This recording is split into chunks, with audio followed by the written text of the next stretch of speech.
আপনি যদি কোনো সফল ব্যক্তিকে জিজ্ঞেস করেন তিনি জীবনে কখনো হেরে গিয়েছিলেন কি না, তিনি এক বাক্যে জবাব দিবেন, হ্যাঁ তিনি হেরে গিয়েছেন, কারণ এটাই জীবনের নিয়তি।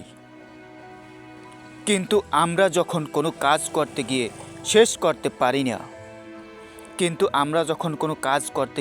শেষ করতে পারি না, বারবার ভুল করি, এক মুহূর্তে এসে মনে হয় নিজের কাছেই হয়তো হেরে যাচ্ছি। এতে কি আসলে জীবন শেষ হয়ে যায়? আমরা হেরে যাই আসলে কিভাবে এসব ফিক্স করা যায়? চলুন এই সমস্যাগুলো নিয়েই আজ আলোচনা করা যাক।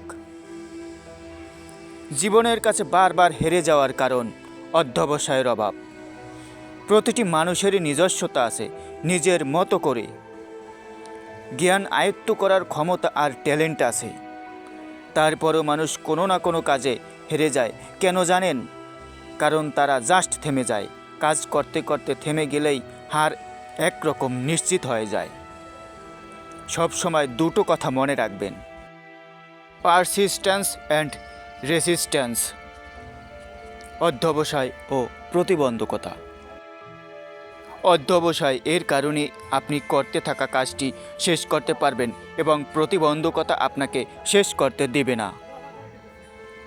এবার আপনিই ভেবে বলুন আপনি কি করবেন। তাই প্রতিবার নতুনভাবে ভাবুন, আগেরবার করা ভুল থেকে শিক্ষা নিন, সিদ্ধান্ত নিন কি বদলাতে হবে, নিজের অভিজ্ঞতাকে গাইড হিসেবে ভাবুন। আমরা হারতে ভয় পাই, হারতে কেউ পছন্দ করে না। হার আমাদের মানসিকভাবে প্যারালাইসিস করে দেয়। আবার অনেকেই আছেন যারা কোনো রকম চেষ্টা না করেই শুরুতেই হেরে যাওয়ার ভয় পান। পুরনো একটা কথা আছে, একদম চেষ্টা না করার চেয়ে চেষ্টা করে হেরে যাওয়া ভালো। তাই আমাদের চেষ্টা করতে ভয় পাওয়া যাবে না। এবার ভাবুন তো, দুনিয়াটা যদি এমন হতো যে কেউই কিছু চেষ্টা করছে না, কারণ কেউই হারতে চায় না, কেউ কিন্তু সফল হবে না। একটা নির্দিষ্ট সময় পর সফলতা অবশ্যই আসবে।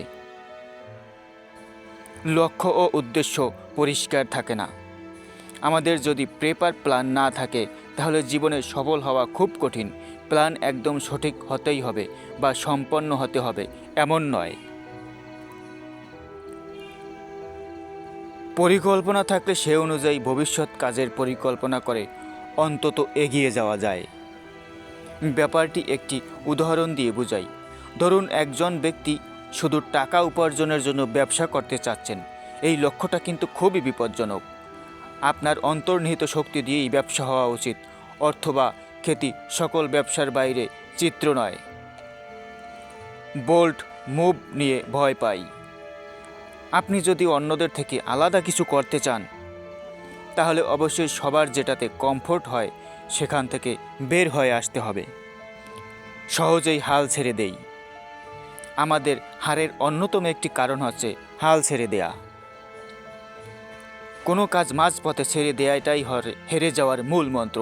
আমরা যা ঠিক করেছিলাম সেটা পূর্ণ হওয়ার আগেই হাল ছেড়ে দেয়াটা অনেকেরই অভ্যাস। আমরা ট্যালেন্টেড ও বুদ্ধিমান হতে পারি, কিন্তু এই দুটো যদি একত্রিত না হয় তাহলে শেষ পর্যন্ত কোনো কাজেই আসবে না। ভুল থেকে শিক্ষা নিতে চাই না। অসফল ব্যক্তিরা নিজেদের ভুল আর হার থেকে ভীষণভাবে দুঃখ পান। খারাপ অভিজ্ঞতা বোঝার জন্য যে কোনো কিছু করতে তারা রাজি থাকেন। এতে তারা ভুল থেকে শিক্ষা নিতে পারেন না, বুঝতে পারেন না ভুল থেকেও তাদের অনেক কিছু শেখার ছিল।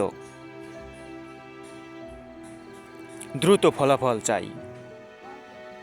সফলতার কোনো জাদুর কাঠি নেই, কথা জানার পরও আমরা খুব দ্রুত সফলতা চাই। একবার কাজ শুরু করার পর আমরা জানি আমাদের সামনে অনেক চ্যালেঞ্জ আসবে, কাজ অনেক কঠিন হয়ে যাবে। এসবের রেজাল্ট নিয়েও ভাবনা হতে থাকে। আমরা নিজেরাই নিজেদের স্ট্রেসের কারণ। হাই স্ট্রেস আমাদের স্বপ্নকে মেরে ফেলে। বিনয়ের অভাব থাকে। সফল ব্যক্তিদের মাঝে বিনয় ব্যাপারটা বেশ কমন। অনেকে তো এটিকে সফলতার মূল মন্ত্রও বলেন। বিনয়ী ব্যক্তিরা খুব ভালোভাবে কাজ সম্পন্ন করতে পারেন। বিনয় আমাদের শক্তি, দুর্বলতা, বাধা সব কিছু সম্পর্কে জানতে ও চিনতে শেখায়। সফল ও অসফল ব্যক্তিদের মাঝে বিনয় একটি বিশাল পার্থক্য তৈরি করে। নিজের উপর বিশ্বাস না থাকা। জীবনের কাছে আমরা বারবার কেন হেরে যাই এই প্রশ্ন করে আমরা অনেকেই বেশ হতাশ হয়ে যাই, যার কারণে কাজে মন বসে না, ভবিষ্যৎ পরিকল্পনাও গোছানো হয়ে ওঠে না। মনে রাখবেন, আপনি যতবার নিজেকে এই প্রশ্ন করছেন ততবার একবার করে নিজের হার নিশ্চিত করছেন। তাই এই কথাগুলো নিজের মনে আনা থেকেও বিরত থাকুন। পরিকল্পনা গুছিয়ে নিন, অধ্যবসায়ের সাথে কাজ করুন, নিজের ওপর বিশ্বাস রাখুন, ভয় না পেয়ে বিনয়ী হয়ে সামনে এগিয়ে যান। দেখবেন জয় আপনার দুয়ারে এসেই দাঁড়িয়েছে।